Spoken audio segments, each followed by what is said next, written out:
I'd like to welcome everybody to now the sixth redesign blab. We're here today going to talk about creativity and what we do to get unstuck. It happens to everybody. You know, we work along and everything is going great, and then all of a sudden you hit a little log jam. So there's lots of different ways of getting unstuck, and I'd like to hear, some of the different methods or just things that have worked for you. So we've got a crackerjack expert staff here on hand to lend their expertise, and I'd love to hear what you guys have to say. G'day.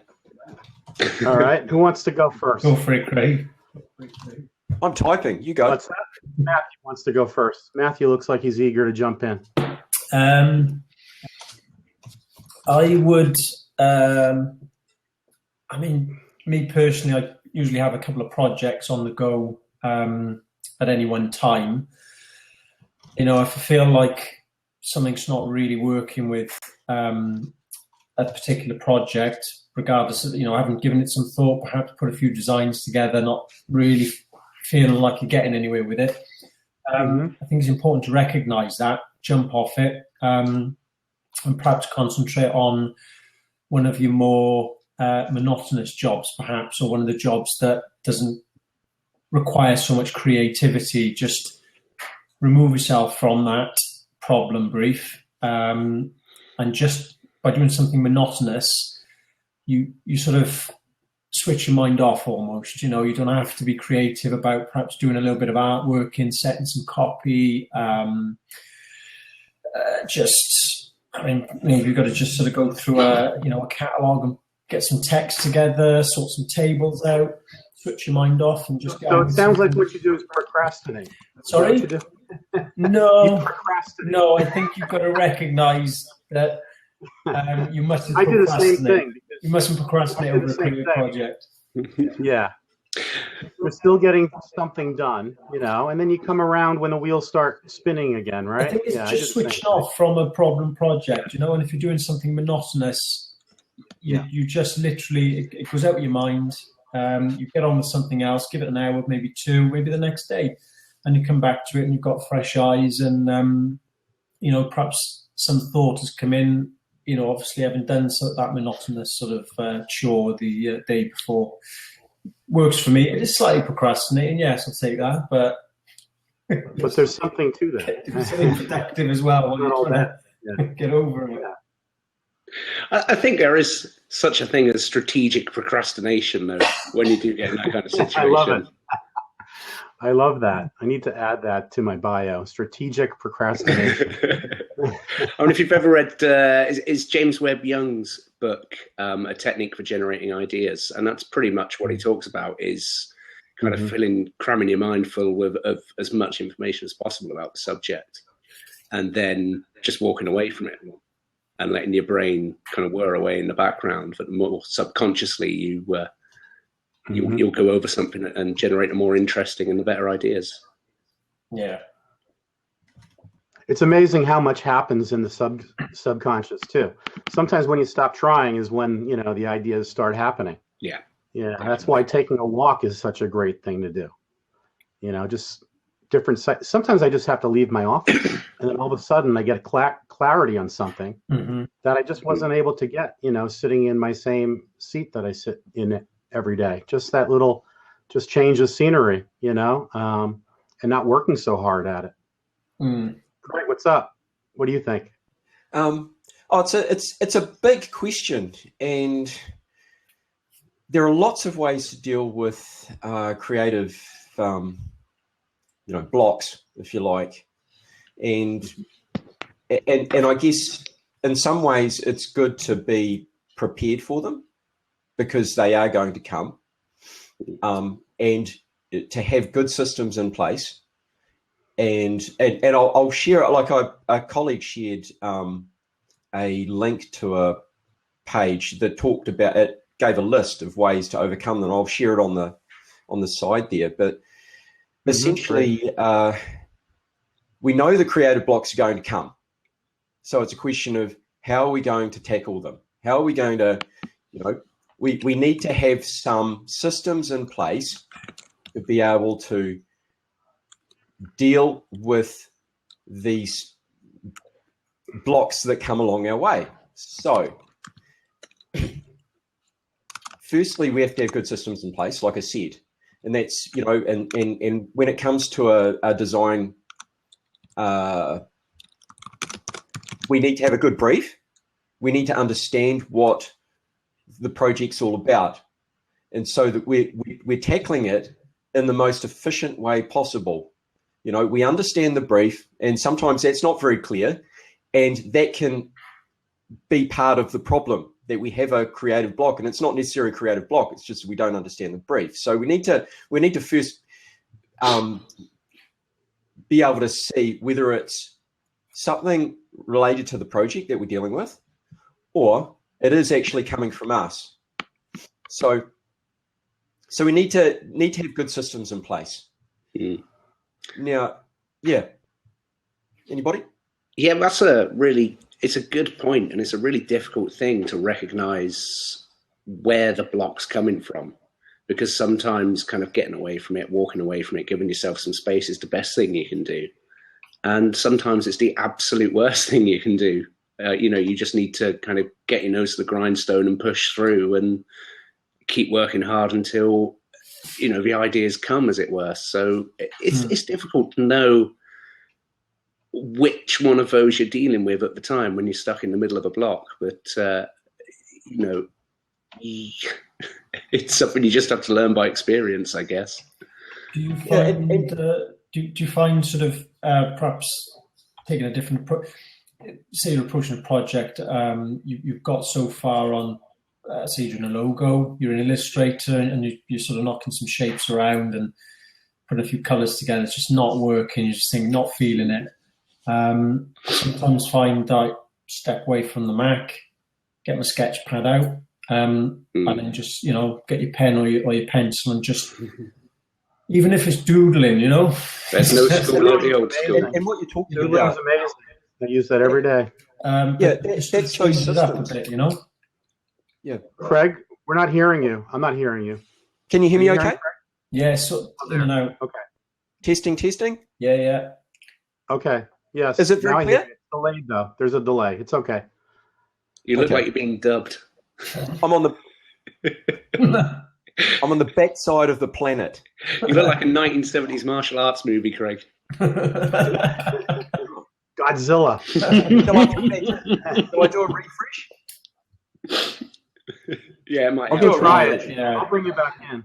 If you want to try it, I'll bring you back okay. in. Yeah, you're off by about 3 seconds. Yeah, Now we can get some work done.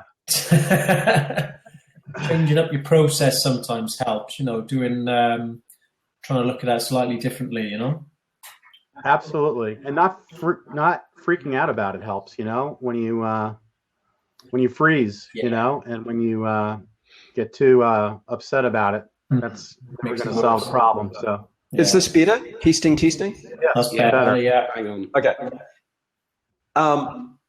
Now, Paul and I, we talk quite often together about things, and a couple of months back, I had one of these creative blocks, and the first thing to realize is which actually inspired this blab, I believe. Mm-hmm. The thing to realize is that you will get through the creative block. You will get through it if you've Yeah, you got gotta good trust systems the in place. process. Yeah. I can hear the delay. This is weird. Are you hearing it like feedback or something? Yeah. Maybe I'll just quit out of Explore and come back in, and somebody else might like to jump back in. It's not terrible, but if you'd like to, yeah, give it a shot. Okay. All right. I find things too, like museums and art galleries and things like that are maybe a little obvious, but I come back from those things so jazzed, and really ready to take my work in a whole new direction. Yeah. So if you really want to turbocharge your inspiration, things like that can really work wonders. I mean, you're probably the same because you're in the same sort of creative field, but I'm quite a visual person. So when I'm out, I'm walking down the street, I'm not looking at road names. I'm not looking at sort of place names. I look at, I'll see a sign I quite like, might see a nice building, corner of something, very visual. And I just find my way back using visual sort of pointers. And when you think like that, and you think as a very visual person, as you say, going to a museum, going somewhere where you think you're not likely to find any creative input whatsoever, can sometimes just click something. Because if you do look at things in a very visual way, there might be something, it might be a bit of, fine art, some porcelain pottery there, and it's just got a shape in it, and you're just like, oh, that would just really do for that logo, or that will just tie in with this. That's it just gives you that little spark from idea by putting yourself somewhere different, somewhere unexpected. Nothing ever inspired me more than walking the streets of New York City every day. New York City, I just found to be totally inspiring. Even after living there 14 years, I was always like a tourist, looking around or just hearing all the different languages, and it didn't even have to be anything special. It could just be the grittiness of it all, or a piece of graffiti on a wall, or something would trigger so much creativity in me. And then when I moved out here, which is about an hour out of the city, nature and blue skies and water and things like that also are a great way to just loosen up the mind. Absolutely. How you doing, Craig? Oh, I'm still here. Sound good. There's no delay. No delay. It's all good. I did it. Well, what happened was I clicked on a link to share here, and instead of opening up a new window in Chrome, it went from Blab to the link.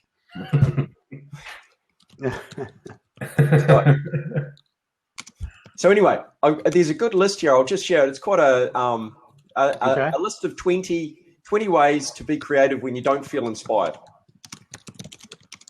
Okay, great. Who likes music? Who uses that? Yes.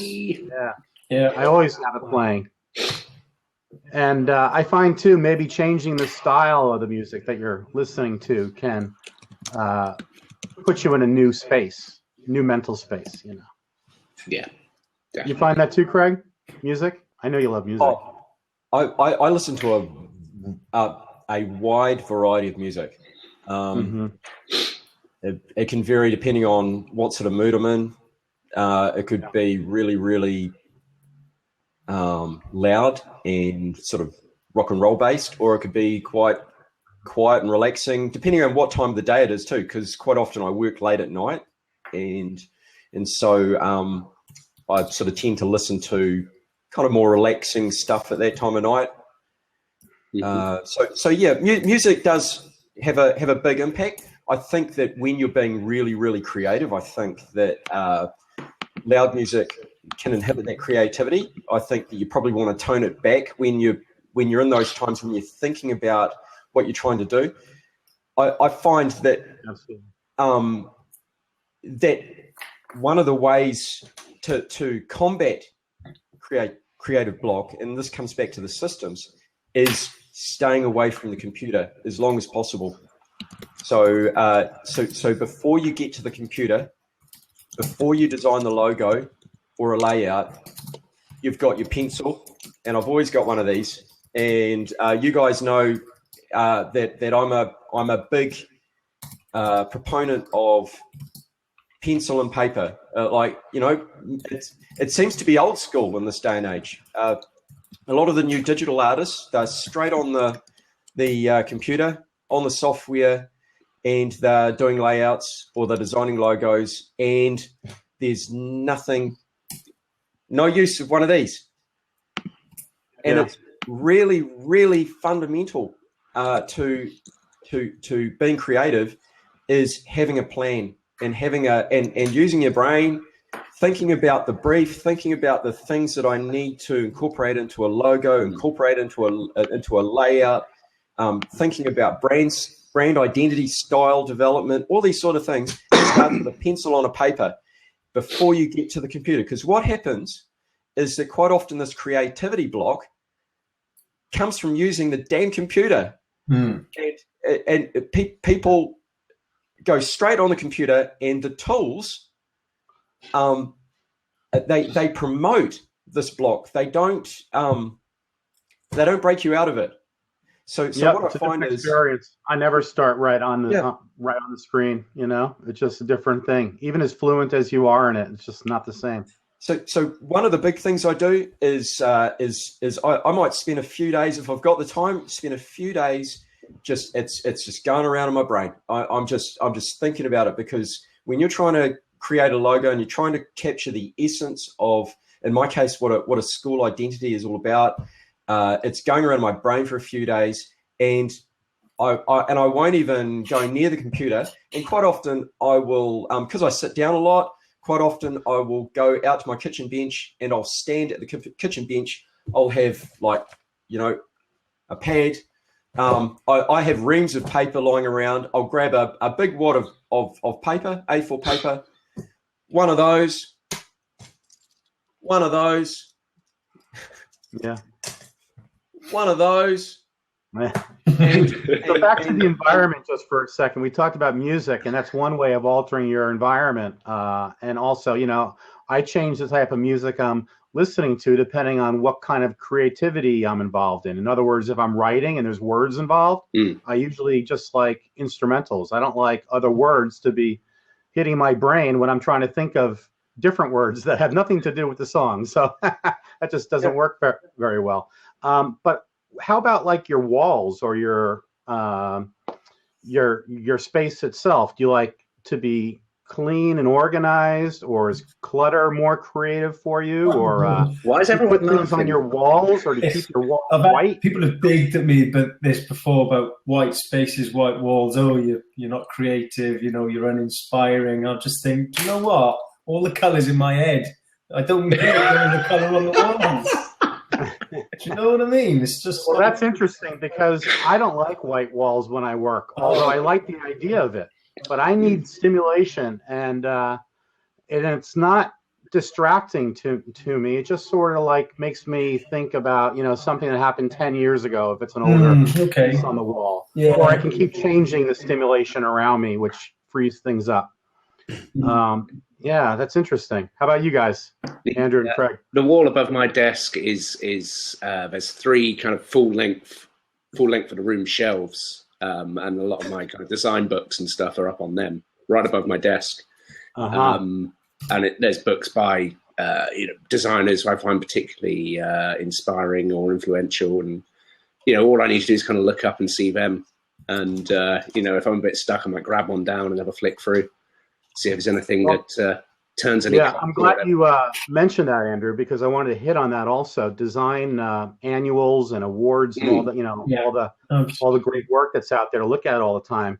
Do you use that? Because I find that I used to use that a lot when I was younger and starting out, and then I decided, you know what, I'm going to put the books aside. I'm not going to look at them anymore because it was just influencing me too much, let's say. You know what I mean? And I wanted to kind of like go into my own place and not be so, influenced by that kind of stuff anymore. And really since then, I haven't done a lot of that. I'll do it once in a while, or if I'm starting a project at times and I feel a little stuck, or I want to think of other ways I can go with it, I'll look at things, and then that helps.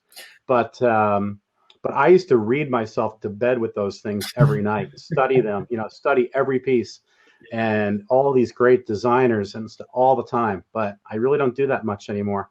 I think for me, it's about seeing if I hit a bit of a wall, which is kind of related to a specific problem. It's seeing how, this particular person to solve that problem. I mean, a huge influence on me is the British graphic designer, Alan Fletcher. Yeah, sure. Huge influence on me because of the simplicity and the wit in a lot of his work.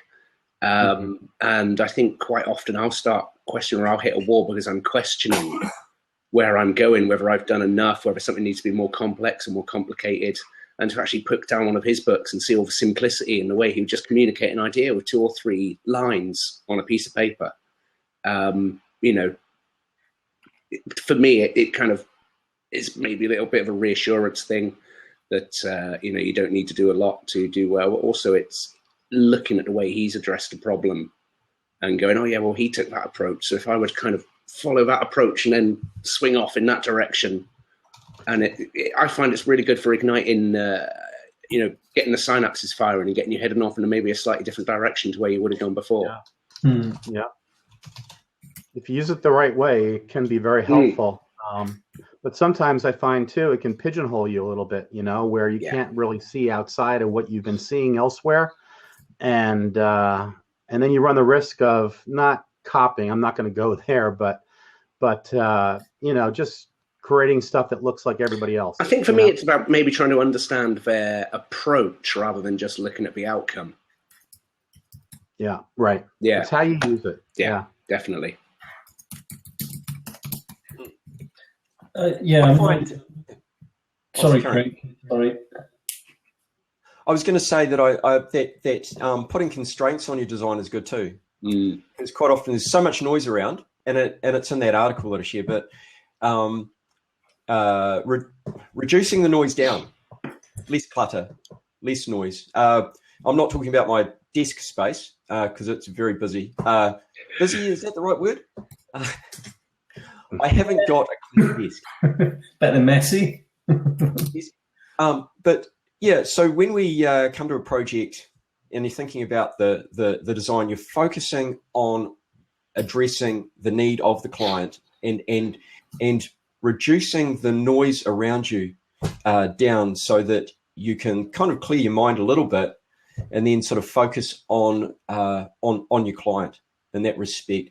And then, like in terms of breaking the block, having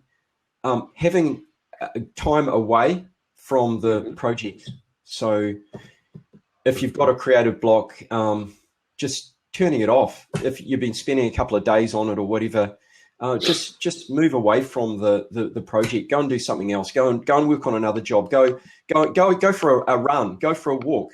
Get some fresh air. I find that so true. Even if the job is going well, Craig. Even if the job is going well, I think you'll improve it if you get away from it for a few days. I always try to build that extra time into my projects, which is why I don't procrastinate on projects. I get started right away because I want all that time to get away from it and come back fresh, and get away from it and come back fresh again. And that's when I can push it in a whole new direction, or take what I've done and take it to a whole new level. You know, that's like one of my little personal secrets. Works really well. You see things you sometimes miss as well. You'll be sat there for 2 hours looking at something and you just think, can't make that decision. And then you'll come back. Exactly. And there'll be the 2 or 3 designs. Suddenly you see it. Yeah, that's that's like what I need to go. Yeah. Quite often what happens is you get stuck in a mind space and you can't think outside it. And this is particularly true when you're working in isolation, you know, as a freelancer, and you haven't got colleagues around you. So if you're in that situation, what I would suggest is you find some get a mentor, find some colleagues around you that you respect and you value their opinions, and get them involved. Like this. You know, like I quite often sometimes. What I do is I might put a sketch up. Like I just did this just recently. I put a sketch in a private post, and I asked people to give me feedback on what the sketch represented, and it was really awesome. I mean, and I got some invaluable feedback just from that. So if you're working in isolation and you're going down a tunnel and you feel like it's really dark and it's not going anywhere, just step back, get some outside opinions, and you'll be amazed at the sort of the other avenues that you can explore. Yeah, how people interpret some of the shapes and some of the ideas you've put together as well. You know, yeah, they can come really laterally, can't they, from that as well? And you think, oh, I didn't really think of that. Oh, actually, I could go down that route. And well, that's how I found that social media has actually helped our creativity. I mean, as much as it's a distraction sometimes and gets in the way, possibly. On the other hand, it gives us a chance to share amongst each other.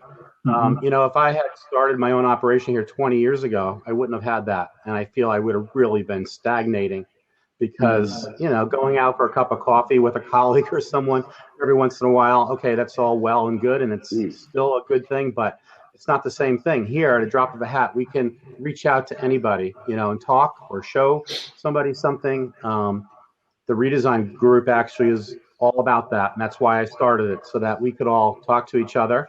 And not just within our industry, but outside of our industry, and get other input and feedback outside of ourselves, and then we can learn from each other and maybe even service our clients in a better way, because maybe we'll get a greater understanding of where they're coming from, as well as they learn where we're coming from. One thing that I've found personally, and I don't know how other people, it'll be different for everybody, but one thing that I've found in my own breaking the creative block, and this is stepping away from the computer once again, is I get a pencil and I get some paper, and it's almost like I almost shut off the project. It's still going on there, but I just start to scribble. And what happens is, and I'm a real big fan of this subconscious thing going on, our thoughts in the background, and I just allow myself, because I've been thinking about the problem or thinking about the logo for so long, and I just allow myself to scribble on a piece of paper, and it sounds a bit woo, but it's actually kind of it's quite liberating and it's quite freeing. And I've been really amazed at how many logo projects I've designed that have just been from free-flowing, creative scribbling on a piece of paper, and I go, and then something will come and I go, oh, that looks interesting. And then from that I'll go, oh, and then I go, and I know, you kind of know as a designer, you've nailed it, or you've got it, you've hit it on the head when you, and it's amazing how many times that's happened, just from allowing my, this free-flowing drawing, kind of getting away from Illustrator, getting away from Photoshop, all of these tools that offer constraints. And how many of you dream ideas or have a notepad next to your bed at night, so that when things happen you can jot them down, or as you're driving? That's you got to write them down. Yeah. And what works well there is post it, so that you don't have to, you got to hold the steering wheel, right? So you can hold it with one hand, and then the Post-it sticks on the dashboard, and then you can still write without having to hold the paper in the other hand. So it works really well. It's really, really important when you're, if you're designing, creating content or creating slogans or taglines and things like that. You're creating this sticky, catchy sort of, 5-6 word slogan, right? And it comes and you go, oh, I've got to write that down, right? Because if you don't, it's lost. It's gone. You can't get it back. You'll never get those same words in the right order ever again. Yeah, exactly. I do get in sort of do other creative side projects as well. Something that, like, sort of when, case in point now with what Craig said there, my Instagram series, it's just something that's evolved, and it just lets me vent my sort of typographic sort of spleen, if you like. And like, Craig's the same. You should see a lot of his posts on social media. There's an element of humor in it as well, which draws people in, And I think if there's humor in your work, it just gets shared more and it engages in a better way. Now, to come up with something funny to put on a typographic piece every day is really hard. But I've got I sit on the sofa and I've got 4 or 5 pads, and I'll just hear something on the telly, or one of my kids will come in and say something, and it's bang, and I'll write it down. Right. It could be completely unrelated to anything you want to do in the next couple of days, but you'll find yourself going back through something like that and think, oh yeah, I'll just work that in and that. Yeah. So it is just those, and they're the best ideas, the ones that just come to you and they're just out of the blue, and it's really trying to sort of put yourself in that position where they just naturally happen. Unfortunately, you can't, and they don't. But carry a sketch pad or a pad with you, and as you say, if you're doing headlines or taglines for companies, you might write it down and think, I don't know what that means or where it's going, but logo ideas. I mean, when I'm working on a project. Yeah, sometimes it's just bang, it hits you. Yeah. Perfect. It's not just happening in my office. It's happening while I'm walking around. It's happening while I'm shopping. You're thinking about shapes and how you can twist things around, or maybe flop it or turn it upside down. And it's Sandra here mentioned the shower. I find the shower to be a tremendous place to think. And the only problem there is I try to jot down ideas on the soggy paper, on the glass, in the fog on the glass. And it's disappearing ink, unfortunately. It doesn't stick around. So don't write your ideas in disappearing ink or in fog. It just doesn't work that well. So, guys, I'm going to drop out now and let somebody else come in. So, all right, Craig. Yeah, good seeing you. So, somebody else come on in and talk and add to the add to it. See you later. Perfect. Cheers, Craig. Okay, Cheers, Craig. Sounds good. See you later. I saw a great piece. It was sort of related to this as well. I couldn't find it on my history on my browser, so I've had to make some props first time on the lab. But it was basically visualizing the thought process and the differences between a junior and senior designer. So that was the junior designer's thought process. That's the start point. That's the end. So that's your sort of, project completed, yeah? Right. Yeah. Well, that was the junior, and then that was the senior designer. Craig, she hasn't said anything yet. No. Can you hear me? Hi, Sandra. Great to see you. Yes. Can you hear me? The internet's not very good here. For me, that's a more important way of thinking. Rather than going in a big loop around trying to really push one idea through, as you get older, you realise something's not going anywhere and you take it somewhere else. And it's so important, I think, to recognise that in a creative field is to know when something's not working, because you can just spend your whole day, just wasted going nowhere. That is so smart. Those diagrams are great. And it says it all. You're absolutely right. When I was young, I'd focus on one idea and I'd sort of get stuck there, and I'm trying to solve this one idea. And, I think it does take a certain amount of work at times to solve an idea. Mm-hmm. But at some point you got to also cut your, cut your losses and go down a different avenue, Yeah, absolutely. Yeah. Sandra, nice to see you and talk to you finally. Yeah, nice to meet you guys. This is the first time I've been on. Pleasure. Yeah, I've got quite a lot of ideas on this topic because, I suffer from this problem all the time. For those of you who don't know me, I'm not a designer. I'm actually a digital artist. So she does amazing work with fractals. It's really exciting. You got to visit her website and check out her work. If you want to post your website here on the side, Sandra, go ahead. But okay. Yeah, thanks. It's sandrareid.com. I'll have a look. I think I've added you to my circle, so I'll familiarise myself with all this. Yeah. You don't know each other, Matthew? Yeah, seen on Google Plus. Yeah, but it's like anything, isn't it? Until you start really sort of converging with each other. There's so many people on there. It's difficult sometimes to. Sure is. Yeah. I'm glad you have a chance to meet now. Yeah, I recognise the name. Yeah. Yeah.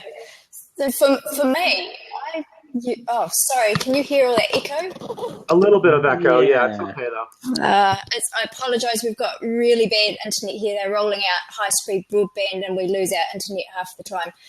Right. For me, I have all little sort of techniques that I use for creating, because I have these huge blocks and I'll sit there at the screen and this is just not working, I'm not connecting with the work. I'm not going anywhere with it. So I walk away and I can leave it and it's still not resonating with me. So I'll go and I've got what I call an inspiration box. And it's a box of bits and pieces that I've collected off the beach. It's just a container. It's got all sorts of things in there. It's got feathers, it's got sponges, it's got burnt pieces of wood and various broken bits of shell and things like that. And sometimes I'll actually just go and fossick through that book in a box and look at it and think about it and think, oh, that's great. Hey, Yeah. how can I use this texture in my work? Or maybe I could use the color out of this shell for inspiration for an artwork. Right. It doesn't always work, but it's kind of a nice place to go, which is a little bit different from actually like going for a walk or something along those lines. And this little box is great. I mean, sometimes it doesn't go anywhere. Sometimes I'll actually go off because I come from a photography background. I'm an ex-pro photographer. I'll actually go and I'll shoot macro images of what's in my box. I'll just go and do something completely different to get my creativity going again. The other thing I used to do, which I don't do so often, and when I was writing, was that I would go and hook my bike up. See you, Andrew. Amy is going to jump in, I think. He just wanted to make a spot for Amy. Okay. There we go. She's coming in. Here she comes. Sorry for the interruption.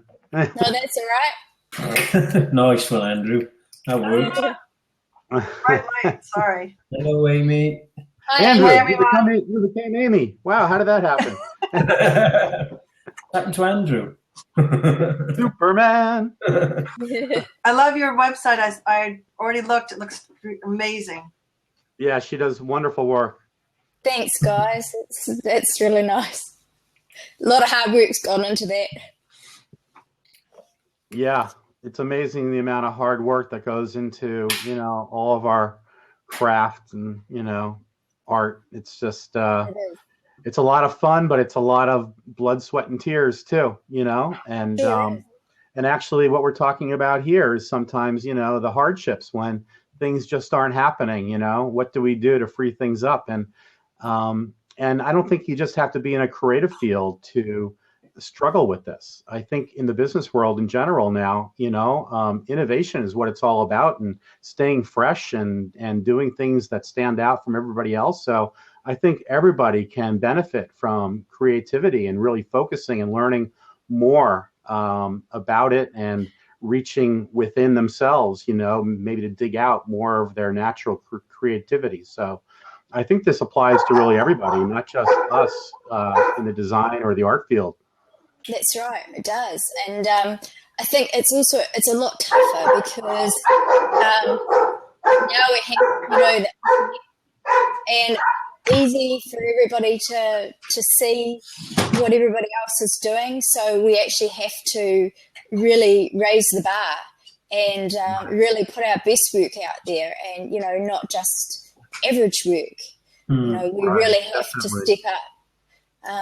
So one of the other things I do is that if you're interested in sport, as I was a keen cyclist, so I just hook my bike up into an indoor trainer and go and spend half an hour on the bike just riding. And it's amazing how if you go and do exercise, it just clears your mind and clears your brain. And while you're actually great. Yeah. And while you're actually cycling, and that's a good thing about cycling, is that your brain will just sort of kick back in, and all of a sudden you'll go, oh, that's what I wanted to do. And you'll be itching to get back to actually go and do the work. And I found that to be very, very successful. Actually, I agree, because if I go out and walk or I do something where I get exercise, it almost like it cleans out the block somehow. Mm-hmm. Yeah, Right. it does.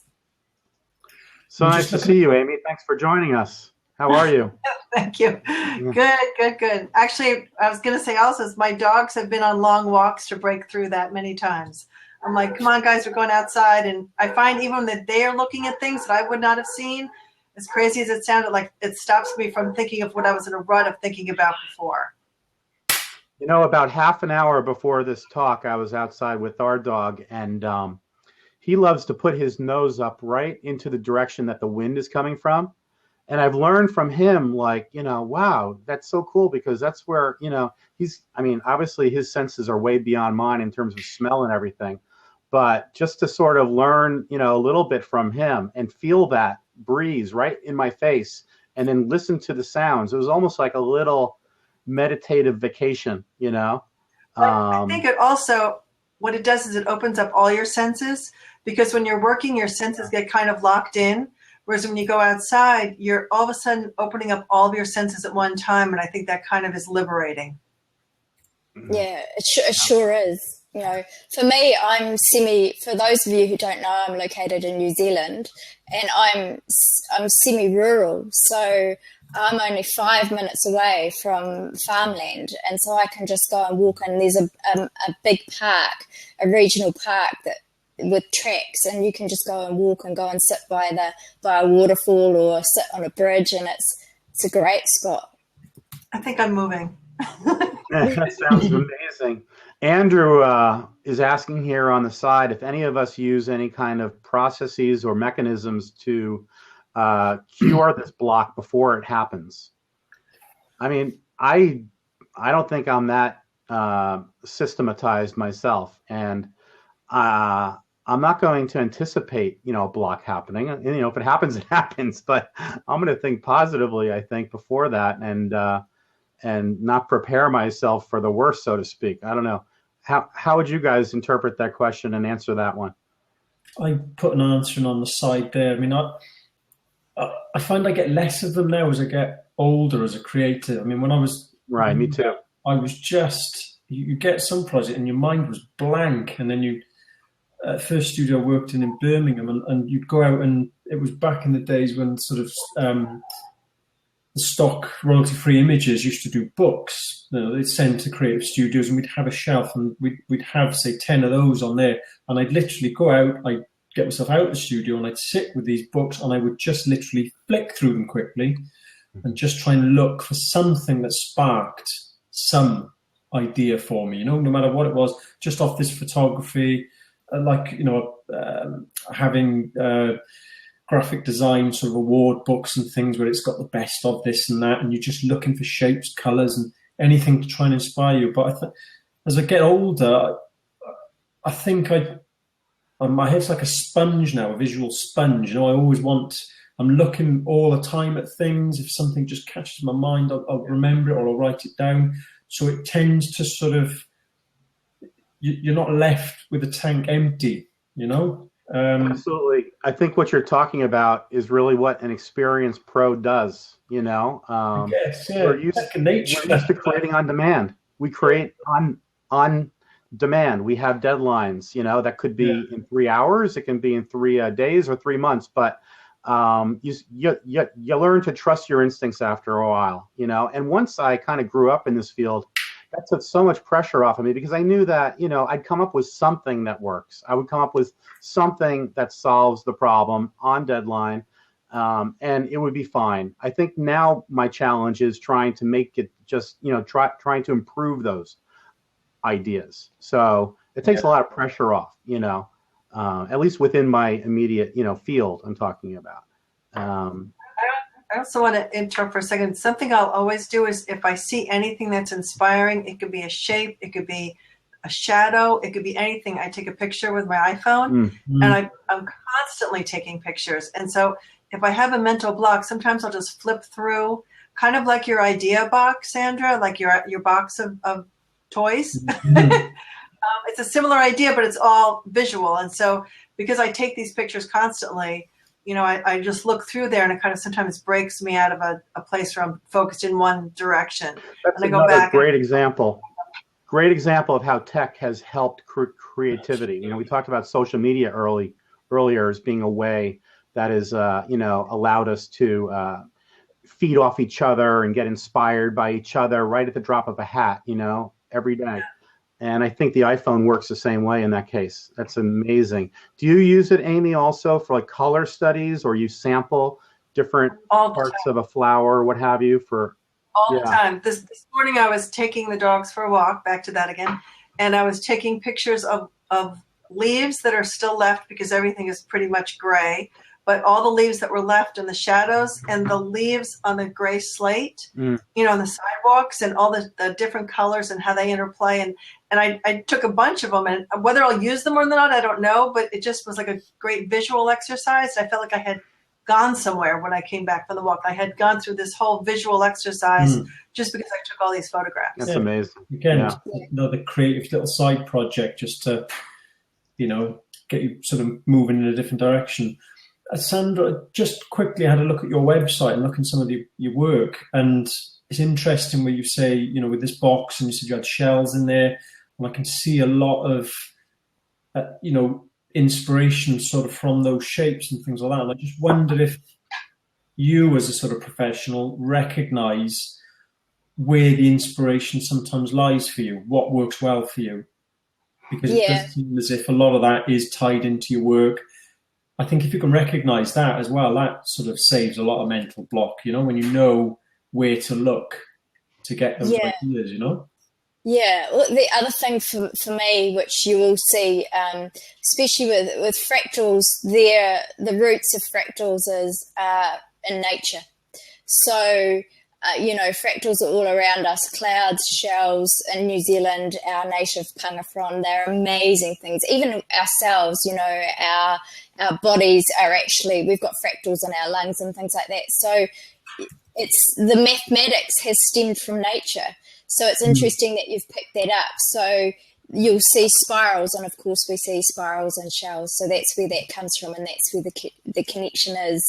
So I do, especially with the mathematics, I know, because I've been working in this field so long, what I can do with it and what shapes that I can find and what I can create with it. So that really helps. I know that I'm not going to be floundering around trying to work out, hey, what can I do with this mathematical formula? And Andrew sort of said, he asked that question about, have I tried to analyse the common causes of creative block? I haven't analysed it, but I do know for me that if I get stressed and I'm putting pressure on myself to produce my best work because I'm wanting to produce something, say, for an art show or for a competition, that's when I can actually end up with a really major creative block, because I'm putting my pressure on myself to perform. And it's actually the worst thing you can do. You're actually better to step back and just create, and even create rubbish. And sometimes to get over a creative block, I'll just start, and I don't try to create my best work. I just create for the sake of it. And that just gets you through that point. I think stress is also a creative, it strangles you creatively. It does, hugely. Yeah. So if I think part of getting a mental block is feeling like you're stressed. I think stress makes that mental block get more and more exacerbated. Serious. Yeah. Another thing I do to alleviate that kind of stress you're talking about. Let someone else come in. All right, Matthew's going to go. Yeah, I think I'll Catherine's jump going out to if you want. jump in. Okay. But I make lists, of, and I tackle other things just to kind of free up my mind and get those things off my mind first. And then I'm free to create. And Catherine is joining us now, hopefully. There she is. Hello there, Catherine. Hello. Sandra. Hi Hello there. there. Great to see you. Yeah, nice to meet you. Thanks for coming in. Yeah. Amy and Sandra are here. Hello, Amy. I think you've met Amy before, right? I did. Okay. So I was just saying, making lists is good. Also, when I'm starting a new project, I list, of course, what the objectives are and things. And then if I'm stuck a little bit, I'll take a look at that list and try to make tangents off of those items that are the same but just slightly different. And sometimes that leads me in new directions as well. So, Catherine, what would you like to add to this discussion about getting unstuck creatively? Well, I don't know if you've already covered drawing, because I've only, you're like 10 minutes. Doodling and drawing, that kind of thing, you mean? Yeah, 10 minutes. Doodling? Left, 10 minutes are left. Yeah. Every time I get stuck, the thing that helps me the most is to draw out ideas on paper, to get away from my screen. Take a bike ride, go skateboarding, walk my dog, something of that nature, if time allows. Right. Sorry, there's a lot of people saying rude things at me in the timeline on the side, so a little distracted.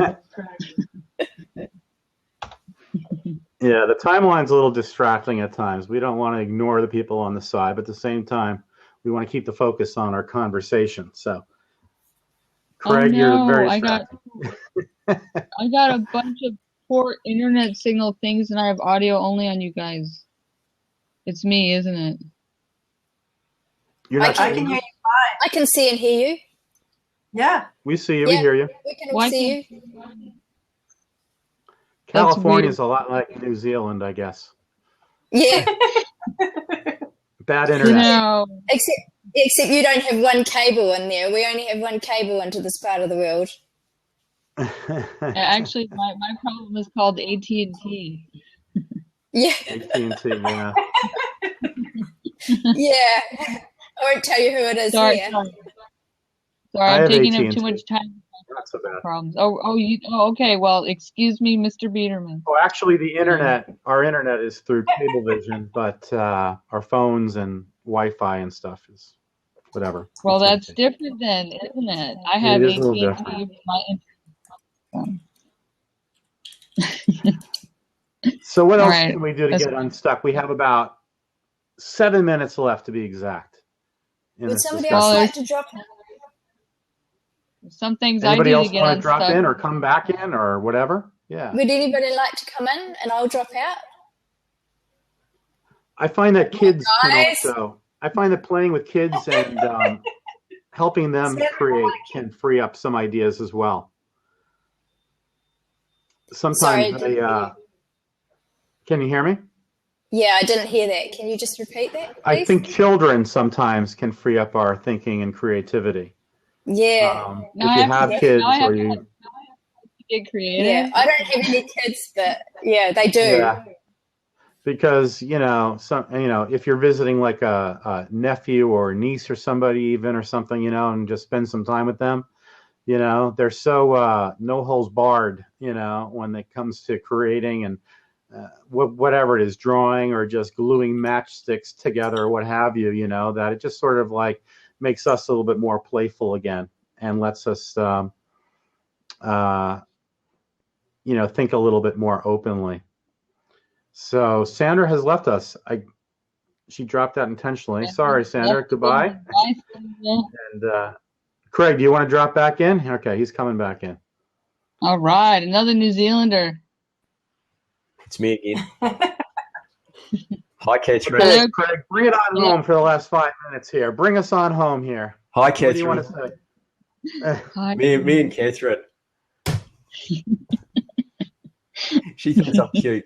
Anyway, Do you ever? no, I'm going to bring it home. I'm going to bring it home. Bring Bring it it on on home. home, Craig. Bring it on home. Did I hear my name? Amy, was that you? Yes. New Zealanders live on Do the you ever- edge. Amy. Okay, stay with me. We live on the edge.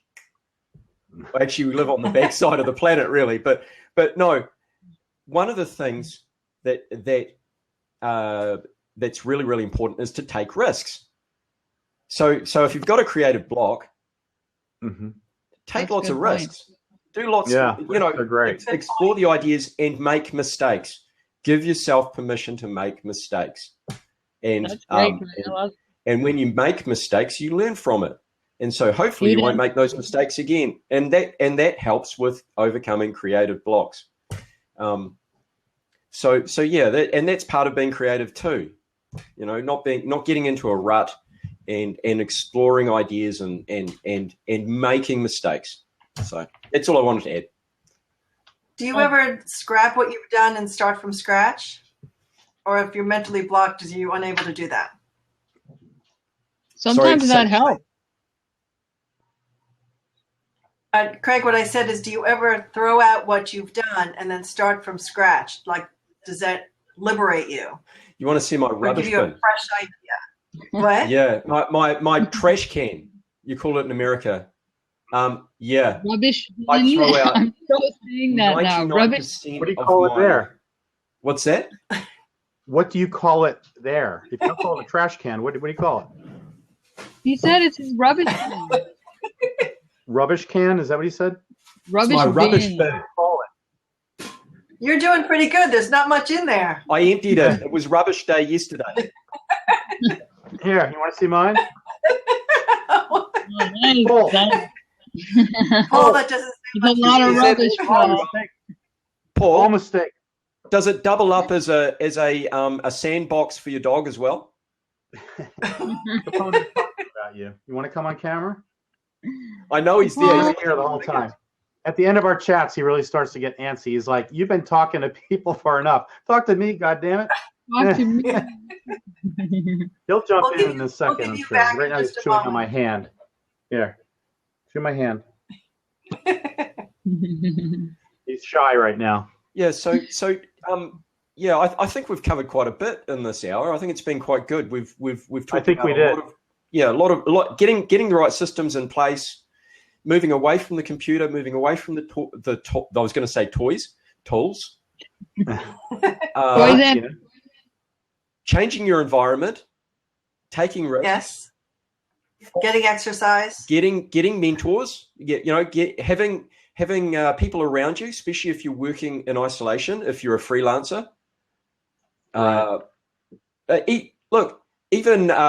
Looking at inspiration on the internet is a really good thing. Like if you're stuck for ideas on a logo or whatever, it's okay to borrow. It's not okay to steal.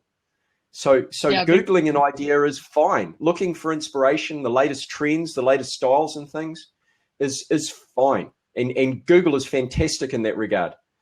mhm. But So technology again Yeah. rears its ugly head to help salvage creativity in the world. Awesome. yeah, So tech isn't all bad, is it? I mean, beyond being a tool or beyond being a distraction, it can actually push our creativity into new areas in many different ways. I think tech can be a tremendous source as long as it doesn't become a crutch. Yes, Yeah, that's the key. That's huge. You know what? Every young designer I've worked with, I think, is kind of stuck in that trap of Right. always turning to tech as the solution. And Right. I don't think that that comes with experience too. Yeah, well, that's It's not going to answer. learning how to work through it without kind of using that crutch, because there's going to be 100 million designs of whatever you're trying to do online, but that's also we've talked about this before. You're still looking at that as kind of divorced from the main project and the objectives and what they were trying to accomplish and all that. So maybe it looks great, but that doesn't necessarily mean it's the right solution for what you're Right. trying to do. And unfortunately, you see so much of that now online too, in social media among older adults who are maybe new to creating images for the first time for themselves or what have you. They rely on the tools. We talk about that all the time, Yeah. and you're only going to get so far that way. So I think that what we've been talking about here really is helpful information for anybody that really wants to dive a little deeper into their own creativity and start creating some more original work that's going to stand out. one thing that can I just add at the end, Paul, is Sure. if you're in a creative block and you Right. and you do not settle for the second best solution. So if you come up with a solution during that creative block and it's not your best work, don't present it, because it's Yeah, really that's a good point. it reflects poorly on your own brand, and 99% of the time your clients will reject that work. So if you're going through Yeah. a creative block and you produce a result that isn't your best work, don't present it, because it's not your best work. Right. Yeah. Yeah, and then All right, guys. Okay, never mind. Yeah, go ahead. One more thought, Catherine. We'll give you the final thought. I was just gonna say, if you do that and the client actually does want it, then you end up sitting there revising something that you don't even think is the right solution to begin with. So you can end up biting yourself in the foot doing that. So, And you'll regret it. yeah. So go out there, get refreshed, take a walk, pedal a Draw. bike, do something, and break that block and be creative and do something that hasn't been seen before. The world needs more innovation, not more the same old, same old. So Right. with that, thanks, guys. Another great Great program. topic today, Paul. All right. Great seeing you all. Take care, everybody. Bye-bye. Bye.